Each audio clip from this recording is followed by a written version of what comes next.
Ես լինելով Հայաստանի Հանրապետության քաղաքացի իմ պարտն եմ համարում ներկա գտնվել ընտրություններին։ Ես ունեմ իմ քաղաքական դիրքորոշումը, բայց այսօրվա թեման ընդհանրապես դրան չի վերաբերվում։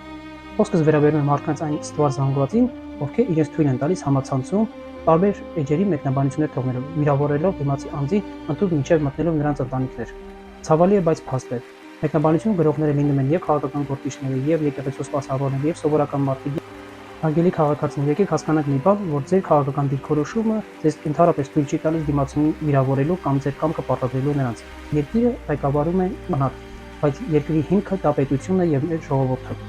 Ցավալի է, բայց փաստ է, որ ընտրությունների իրենց խոսքը բարձրաձայնում են եկեղեցու սպասավորները, մանկաբարձները ու ամենատարբեր ոլորտի մարդիկ, որոնք իրավունք չունեն երկիրը պառակտելու, երկիրը մասնատելու մի քանի մասերի։ Իրենց քաղաքական դիրքորոշումը չպետք է խանգարի որևէ անձի եւ չպետք է վեճի պատճառ դառնա։ Բոլոր քաղաքական ուժերը փորձում են մարդկանց նյարդային համակարգի վրա ազդել իրենց խոսքով, իրենց պահվածքով։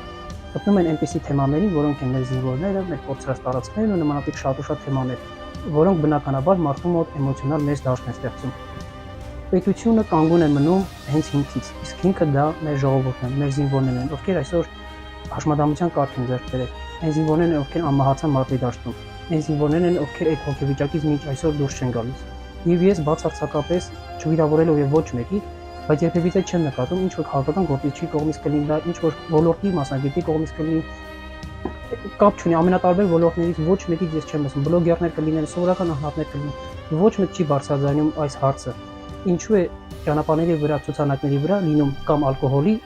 կամ խաղամոլության, կամ քաղաքական գործիչներից ինչ որ մեկի գովազդը։ Ինչու չեն լինում մեր զինվորների նկարները, որովհետև ես ինքս ուզում եմ, որ իմ սերունդը ճանաչի այն հերոսներին, ովքեր իրականում պայքարեցին մեր հողերը պահպանելու համար, ովքեր իրենց կյանքը թողեցին հանուն մեր հայրենիքի։ Ինչու՞ ոչ մեկ այս հարցը չի բարձրաձայնում։